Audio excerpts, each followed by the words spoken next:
What is up, Wizards fans? Welcome to another episode of the Believe in Tre Johnson podcast. That's right. This is officially a Tre Johnson stand podcast. Jameer Watkins stand podcast. Like some of these young guys are just really exciting. I think this was cool. Obviously, they were a lot more engaged tonight. We didn't get the same big Kyshawn George performance, but didn't really need him to. Other guys stepped up. You got a lot more offensively from Bob Carrington. They spread the wealth a lot more. I think they were more engaged overall defensively.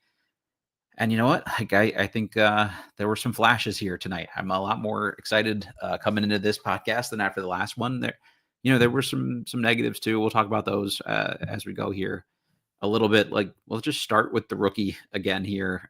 The rookie. The other rookies had some moments, but the rookie is Tre Johnson. Plays 27 minutes, goes 7 for 11 from the field, 2 of 6 from 3, 5 of 8 from the free throw line. Got to figure he's going to make more of those free throws than not over the course of the year here. 3 rebounds, 1 assist, 1 steal, only 2 turnovers, which is pretty good for how much he had the ball, for 21 points. And I don't know, for that first quarter, I was like, we got to get this dude more touches. He was like 4 for 4 and like just cooking everybody. It looked like every shot he could take was going to go in. He forced a few things here or there tonight. There were a couple of possessions where he did the same between his legs crossover like 6 times in a row and didn't get by anybody. And then finally got a little daylight to just like put up a 15-foot floater, get himself to the line. But overall, I thought it was really encouraging. We've seen a lot of like really high level players in the summer league need a little bit of time to find their footing. And so for Tre Johnson to look like this right out of the gate and basically have 2 fringe 20-point games, in a row, I think is just really encouraging. Like he, had the close to 20-point game last night, breaks 20 points tonight or 2 nights ago. And then tonight, just I got nothing but love for the rookie here.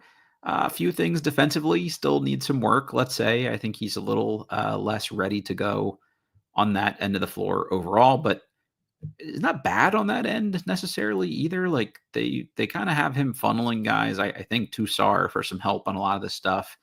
Some ball screen coverage things I think they probably could have benefited from maybe communicating a little bit more. I would love to be there and on the court and know like who's the talkative one of this group. Ideally, you'd want somebody like Sarr to be that one. You don't see his mouth moving a whole lot. So I think that's maybe an area he could grow and just kind of take some of the younger guys under his wing a bit here too. Again, that's speculation from afar. It'd be nice to see what the case with that really is, or find out a little bit from the coaching staff how they've liked that defensive communication overall. But again, like more good than bad from Tre Johnson, and I think that's a great sign for Wizards fans. Like if this dude is going to average 15 points a game, in the NBA as a rookie, like I'm not going to be surprised by that, and he'll get the opportunity. Like this team is going to need some scoring. They're going to need the shooting, to say the least. This is a game they won with like an average shooting performance. They were sub 30% last game. This one they were 11 of 31, which is 35.5%.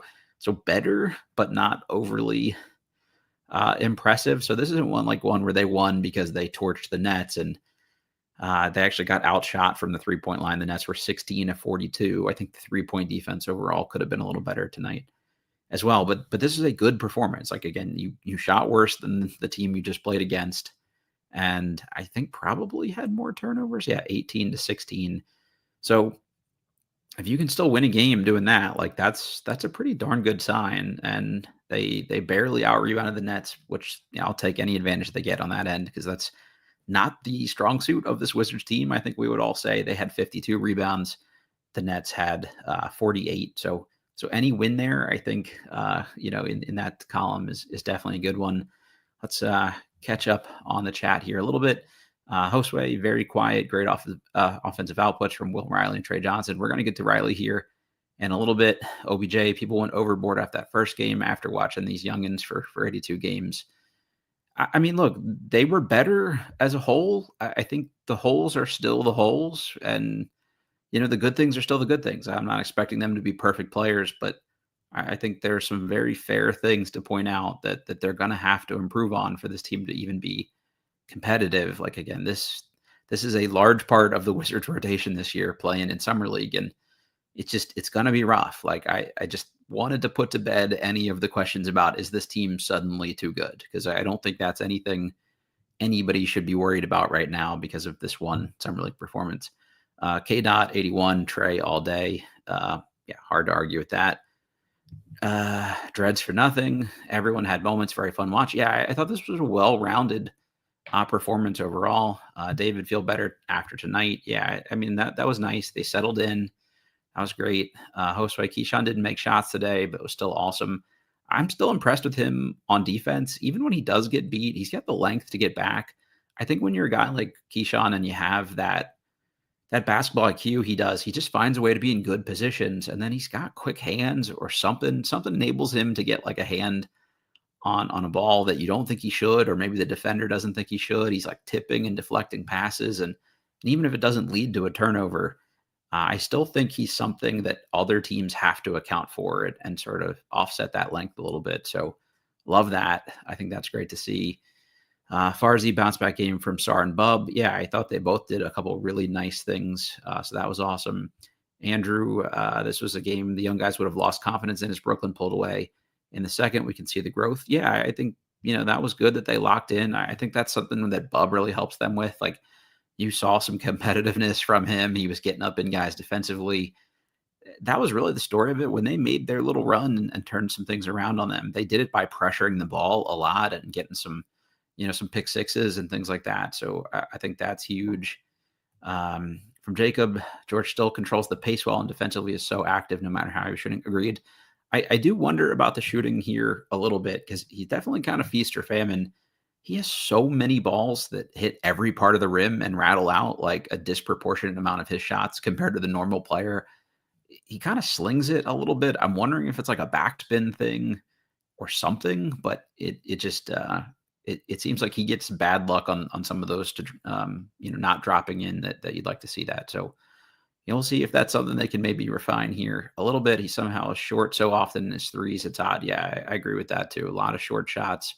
He misses short or long, which is good. You'd obviously rather see that, but yeah, it just needs a little tweaking there. And then I think he becomes really dangerous because he can just put the ball on the floor, get ahead of guys. He does that one really first big dribble, big step and dribble, which is awesome.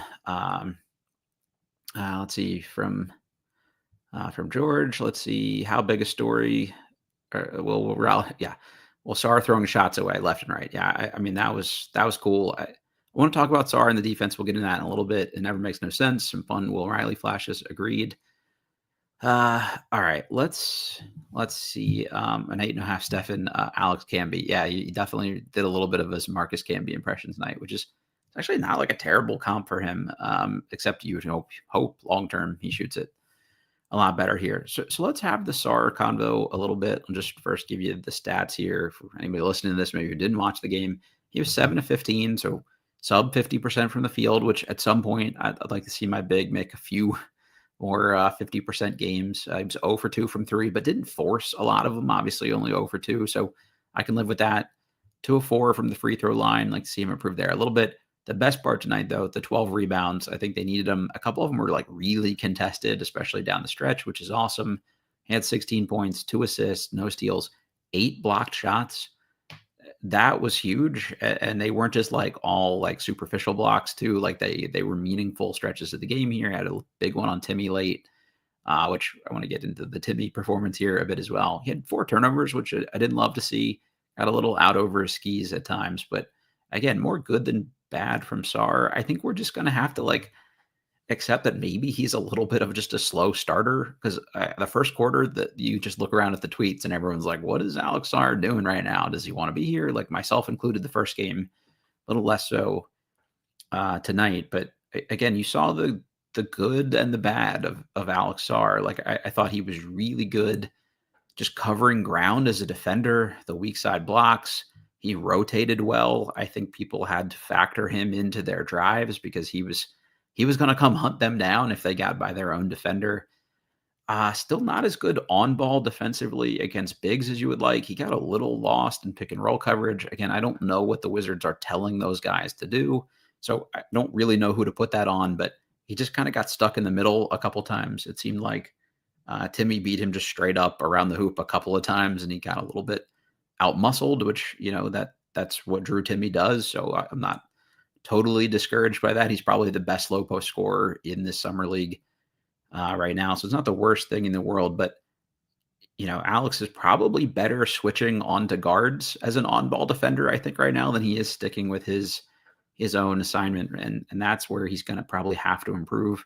Thought there was definitely some like footwork stuff offensively where he was just sort of out of place and seemed like to lose his footing here a little bit, or just kind of like not awkward. It was a little awkward. Like he wasn't pacing out his steps particularly well on a couple drives. I felt like especially early, he was just kind of do like too much. He tried to like Euro step through two guards in the lane rather than just try to dunk on either of them.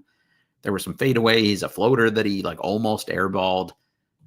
Just I took notes from the first quarter here. There were some tough ones, and it just seemed like the only things he dunks are balls that are like uncontested. He had a couple putbacks though, so it was kind of turned that around on me as soon as I took that note. But still fades away and things like that a little too much for my liking. I just need someone to remind him like every time out that you're the biggest, longest athletic big on the floor. Like put somebody in the rim a little more often. He did have one big dunk late tonight. It wasn't really like on anybody. Not that that's probably an unreasonable expectation of putting somebody on a poster. Well, he did get put on a poster a little bit tonight, but I'd always rather see my big get dunked on because it means he's at least challenging somebody at the rim. Just didn't work out for him. So we need him to just continue to get stronger and be a little tougher. And saw a little bit more of that edge tonight, which was good. I think he kind of turned around and accepted the challenge after again a little bit of a slow start.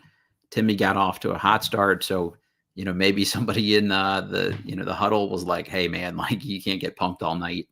Not really sure what the case was that turned it around, but we'll get into that. Let's see. Josue, I don't know if it's a bit of a concern for you, but Sarr's short roll decisions have been shaky these last two games. I think it's just them not knowing each other. I think he did that pretty well, in regular season play last year. So Summer League, it's new guys, new faces doing new things. I wouldn't worry about that. They just looked a little out of sync. There was some like one where he passed behind somebody after they cut. So just learning your guys, especially as a big trying to play make, is probably even more important when you don't have the same natural feel maybe like your guards do. Fireman 12, Trey equals Rip Hamilton. Don't really see that comp a whole lot personally, other than he runs around a lot, which is good. He did hit some mid-range jumpers. Maybe that's the thing. But definitely puts the ball on the floor more than I remember Rip doing, and also a lot more lethal from three, I think. Dreads for Nothing said, thoughts on AJ tonight? Yeah, if a butterfly flaps its wings in Maryland, AJ Johnson gets blown off his spot in Las Vegas. Like the guy is just, it's just the strength thing. It's like so glaringly apparent that he's going to struggle to play meaningful minutes in the NBA until he can bulk up. I'm not saying he has to be like this yoked guy, but like positional strength will just be more important for him. Like being lean, I guess functional strength is really what I mean there. It's going to be huge for him. He just basically has to foul people every time they get like a little, like lean on him, because he just doesn't have the strength to like get back in front of them and then kind of bump them away from the rim. So he just ends up like hanging on to them. And, that's like only going to like work for you so long. I think there's some cool things he did. Like he only had the 2 fouls tonight, but just felt like he was always kind of scrambling to catch back up to guys defensively. He was 3-5 from the field. Again, not great from the 3-point line, but only 1 attempt. So 0-1. Had 4 rebounds, no assists, no steals, and had 2 turnovers. It's just he's not a point guard. Like they're letting him bring the ball across half court, and then he sort of backs it out to half court again and then dribbles around until they sort of kick the ball around the perimeter a bunch. I don't really know what he does for you meaningfully in an NBA game that impacts winning yet. I still think he's a really intriguing guy to continue to take a flyer on. I would just prefer to see most of his minutes come at the G League level to start the year. Like, let's play the young guys that we think are a little further along in their development, play them next to a few of the vets, mix it up, have some good, diversity in the rotation of who plays with an older guy, which of the younger guys play with which older guys. Let AJ come along, take his time. Like this is going to be a long-term, project for them essentially. And these other guys, I want to like force feed a lot of them minutes, assuming they do what they need to do to earn time on the floor. AJ, I think, would just benefit from like playing some in the G and just figuring out like, what are you? What do you do? What is your game beyond just like really good running in transition and then dunking in the open court? There's got to be more to it than that. I'm not saying they give up on him or anything like that. It's just anything he does to impact a game this year will be sort of a pleasant surprise for me at this point. I also have like almost no expectations for what Will Riley does on an NBA court this year. I know he was much better tonight, 5 of 6 from the field, 3 of 4 from three, 3 of 4 from the free throw line, no rebounds, 3 assists, and finished with 16 points. He was an overall bright spot. Like he didn't do too much. He seemed a lot more comfortable. Just in general, where he is in his development is sort of what I'm saying. If anything he does is icing on the cake for me this year. If you have no expectations for him, you'll just kind of always be pleasantly surprised. So if he gets out there and he has a few games like this sprinkled throughout the season here, I'm all for it. I think he does need to be able to put the ball on the floor a little bit and get some rhythm. He played 23 minutes tonight, which was a good amount of minutes for him. Still got a lot of work to do defensively, I think, but decent sized guy, pretty mobile. So I think he'll come around on that. It's a raw rookie, and I think we're going to see a lot more of that. I had a less impressive offensive performance. Jamir Watkins, 0 for 4, 0 for 3 from the 3-point line, but 5 of 6 from the free throw line. I think what you're going to get from Jamir Watkins is the guy will get to the free throw line. We saw it in college. Florida State last year, I think he was like 9 free throw attempts per game, and he makes a pretty solid percentage of them. But he had 4 rebounds, an assist, 2 steals, picked up a couple fouls as well, but was just like in dudes. And I think like Ben Sarr for the Nets, especially, he was like scared to dribble the ball across half court. When you make another team's guard turn his back to you at their 3-point line and he still got 70 more feet to go, like that's awesome. And I'm in the boat for him. I think he can like be impactful this year. He does need some work on the shot. Like it's the theme with a lot of these guys. But I'll just take it. Somebody that is going to like find what, like not everybody on your team is going to be an elite shooter. Although I wish the Wizards had a few more of those, but if Jameer can just come in and provide ball pressure and good rotations and be a pest, and you play him 10 minutes a game and let him just pick somebody up 94 feet, like that'll be cool. And I'd be happy to see it here. We'll check back in the chat a little bit. BG, the pro, Dawkins and company are doing their job well. All 3 rookies showed their worth. Yeah, they all did different things too, which was cool. So that's great. Christian Gardner just tapping in now. Yeah, thanks for checking in, man. Glad to see that Alex did a lot better overall here as well. Dreads for nothing, too much finesse, not enough aggression from Sarr. Yeah, I'd like to see that as well. And then also said if Sarr had Kyshawn's MFer, he would win Rookie of the Year. Yeah, I think that would have helped him. He does seem a little content to just coast sometimes. And, I don't know how you get him to be mean or aggressive or whatever it is that the term is, but, we'll see. Byron 12, AJ is too skinny and his ball handling isn't there. Yeah, he needs some work there. Again, you just got to figure out what he is. Help him develop in the direction you see him helping your team, when the situation calls for it. From a guy, Griffin, loved the direction they trended in as the game went on. Absolutely. Trey is a bucket. Sarr upping the defensive intensity and making smooth plays smooth plays at the basket. Jeez, I can't read in real time apparently on this show. So thank you all for putting up with me. I promise I do read at beyond a 5th grade reading level. My wife is a reading specialist. Maybe I should have her help me work on my functional reading during podcasts. But more from Griffin, Bub struggled, but hit some big shots. Yeah, I thought he kind of showed up when they needed him to and made the most of the big moments. Kyshawn doing everything and just constant steals and deflections. Lots to like. Yeah, I mean, this is probably the other worst team in the league and maybe not one of the strongest Summer League teams.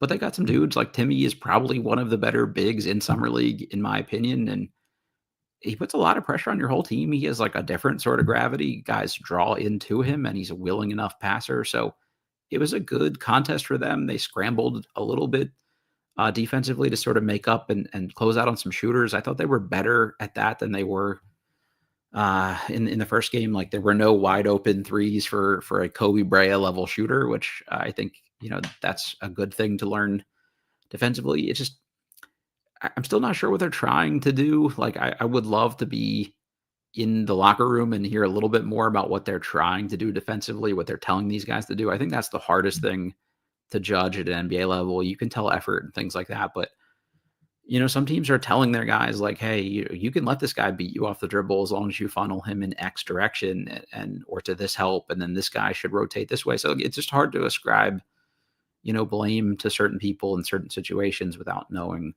what they're being asked to do.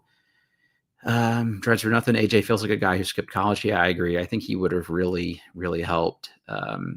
His development just to be playing 3 years in the SEC or playing at Alabama or something like that. From Griffin, AJ feels like he needs a full year in the G League. Yeah, absolutely agree. Kit, let's see. Riley looked pretty good tonight, but dang, he's thin. Yeah, he's got some work to do, man. Like they're going to keep him in the weight room. They're going to keep working on the shot. They're keep tightening up the handle. They're going to teach him defensively. He's going to watch a lot of tape. But again, I'd love to see Riley just get to cook some in the G League for a while here as well. And if you got AJ and Will and guys like that, and I think if you put a real point guard with this team in the G League, like that'd be a great opportunity for them to learn and get some touches. And I'd love to see where that could go. So more good than bad. I think that's really the takeaway here. From George Watkins, getting coached by Mike Rhodes and Leonard Hamilton for 4 years. No wonder he's a tough defender. Absolutely. Yeah. So that's look, take guys that are coached by good people that teach. If you want guys that know how to defend, taking a Houston guy, taking a VCU guy, especially pressure defense, like those are never bad things. So I was just impressed with that. And I think he's somebody that his kind of energy will rub off on the guys around him. So, hey, we'll take all of that. From Christian, Tim Legler was really good on the broadcast. First time in a long time in national broadcast, had good Wizards analysis. I would hope the former Bullet hypes us up. But let's talk about ESPN as a whole, because they were messing shit up tonight. Like it's Summer League for those guys too. I guess there's some room for all of them to continue to grow on the broadcast side as well. They put up that absolutely just dog shit depth chart of just like, they were missing dudes from the team and certain players were like, behind other guys that they'll never play behind. Just some kind of crazy stuff up there. Confusing Will Riley with Leaky Black tonight. Just some of that kind of stuff that doesn't seem to happen with other teams' broadcasts quite as much. So I think you can put a lot of this on the fact that nobody at ESPN is watching Wizards games because we'll just never be on national TV again until we're relevant. But yeah, I thought Tim himself was actually pretty good. So, good for him. And it's nice to see somebody with some ties to the organization say a few nice things about us. So Kyshawn George tonight, 4 of 16. That's 25% from the field. Obviously not ideal. 1 of 8 from 3. Thought he forced a decent amount. Just kind of thought he would either keep it going from last night or, shoot his way into it, which I'm not really mad at. I'd rather, somebody be more aggressive than not. There's always that old John Thompson line. That's one of my favorites here that I use on the show probably way too often, but you'd rather calm down a fool than try to raise a corpse. Like you don't have to worry about that with Kyshawn. Like he's always going to just be ready to go, which is great, but he did kind of everything else tonight. 9 rebounds, 6 assists. I thought he did some real playmaking. He had 5 steals, only 2 turnovers. So like your small forward essentially had a 3-to-1 assist to turnover ratio. Like that's pretty awesome. And it's not often guys are going to shoot 4 of 16 and be positive contributors on a team, but he found a way to do it. So that's awesome to see. Let's talk Bub Carrington for a minute. He was rough in game 1, and I think he'd be the first to admit that as well. Shot the ball a lot better tonight. 5 of 7 from the field, 3 of 4 from 3, 4 of 5 from the free throw line, 6 rebounds, 3 assists, 1 steal. Did have the 5 turnovers. Again, I thought he felt like, especially early, like he was trying to force some stuff. I don't know if he saw some tweets about him as a playmaker. That's something they talked about with him in film study, is like trying to create for others, but I was doing a little too much out there. But again, he made some big shots late. I thought he was a pest defensively. He's not a crazy athlete, so he's never going to probably be, prime Gary Payton on point of attack defense or something like that. But another guy that playing with a Marcus Smart, I think is going to benefit. They're probably like similarly sized, built guys. So just if you can learn the little tricks and tips and things like that, that'd be great. Again, he was not afraid to pressure some ball handlers, picked up a couple fouls doing it here. But this is an opportunity to try stuff, see what works, pick on people's tendencies. all those sorts of things. So I thought that was great. Leaky Black tonight, 3 for 3 from the field, 2 for 2 from the 3-point line. I've said before, like Leaky Black is a 3-point shot away from being an NBA player, like a lower end rotation player, probably, but still an NBA player. But I didn't think he was as good defensively as you'd want. Like these other guys were more impactful about sort of forcing the issue. And he's just sort of a low usage guy. Like again, I think he'd be a great pickup for the G League team. He's just a solid guy, can hit in the corner, 3D kind of thing, and that's okay. Be kind of low usage for you. I mentioned Jamir Watkins already played 17 minutes, which was awesome.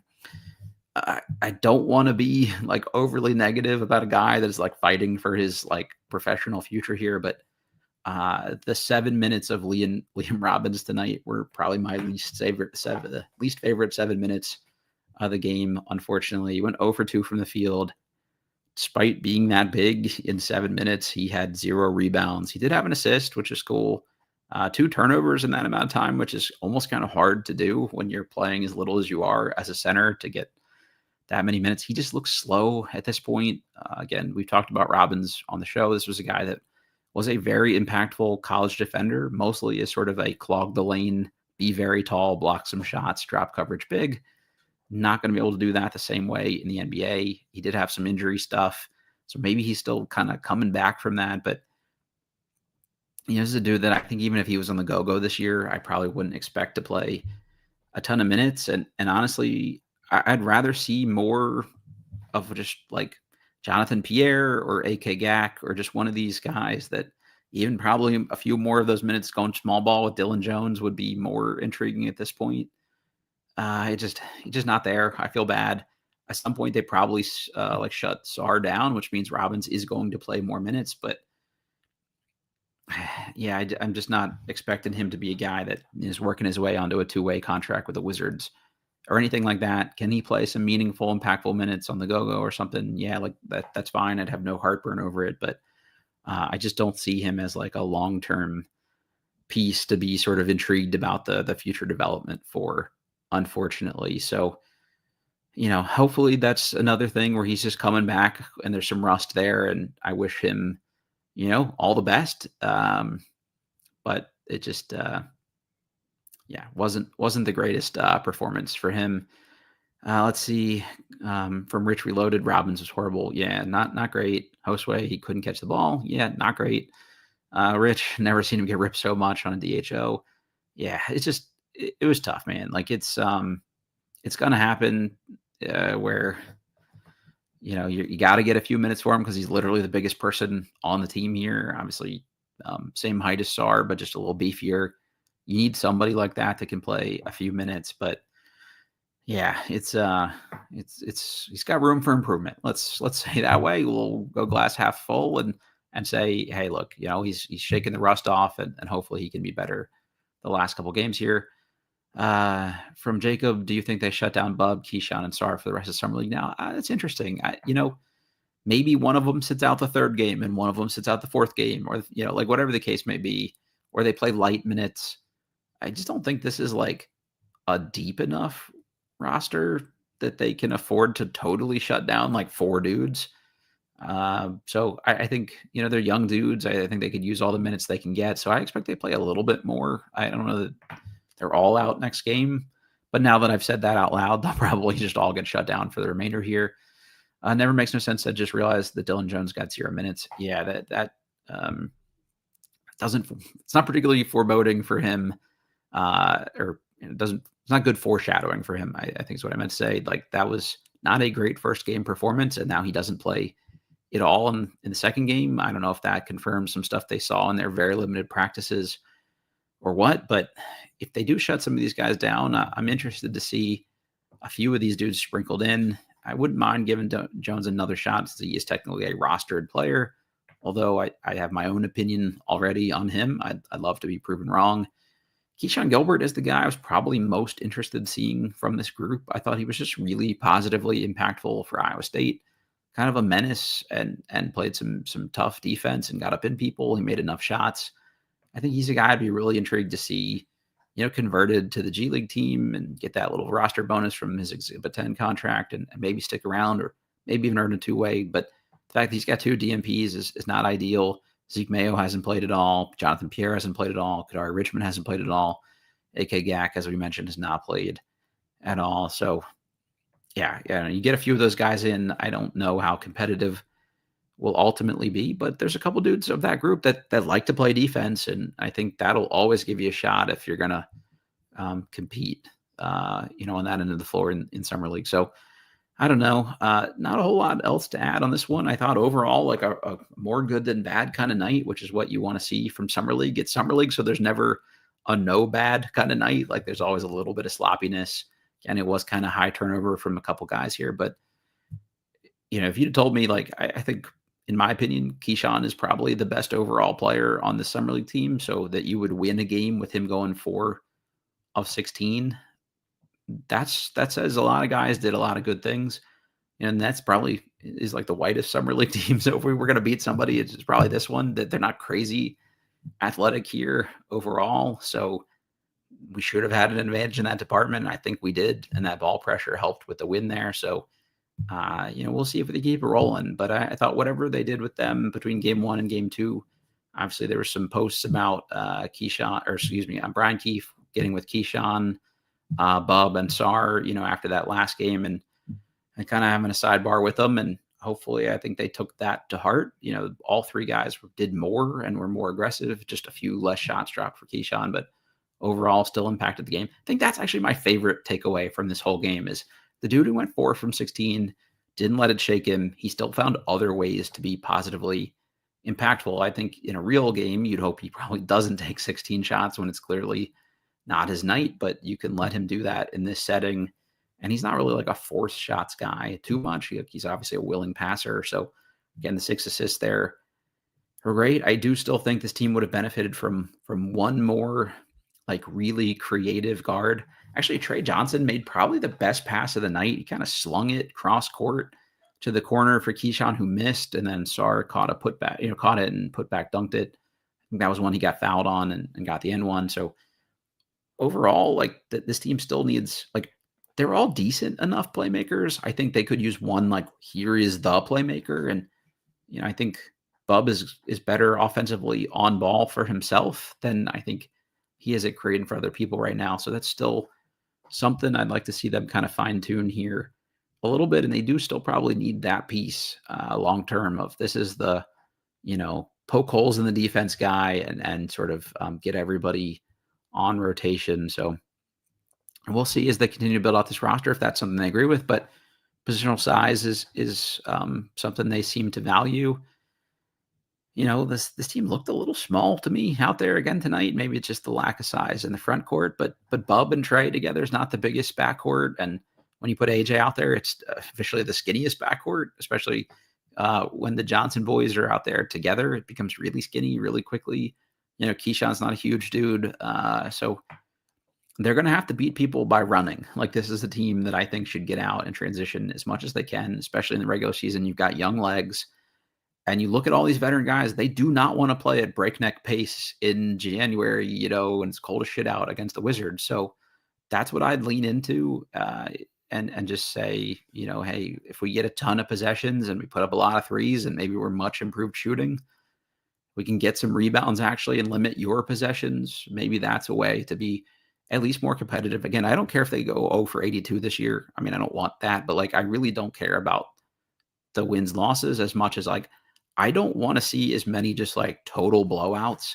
There were so many games last year where they were just non-competitive, and I didn't expect that to the extent it happened. So I just rather see less of that this year. And again, maybe just leaning into that breakneck pace is a way to do it. But hey, we'll see what they ultimately do. It's their show, not mine. But hey, this is a good start. We'll take it.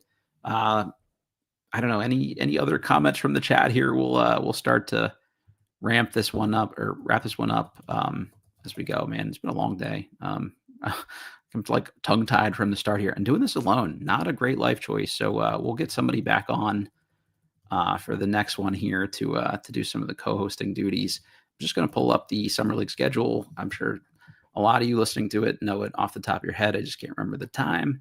All right, they play on Tuesday night. That's July 15th against the Philadelphia 76ers. 8:30 p.m. on NBA TV. So we'll do another one of these after that. So we'll check you all back here then. Thanks for tuning in. If you are watching this on YouTube, please do me a favor, guys. Hit that like button. That means a lot. It helps us.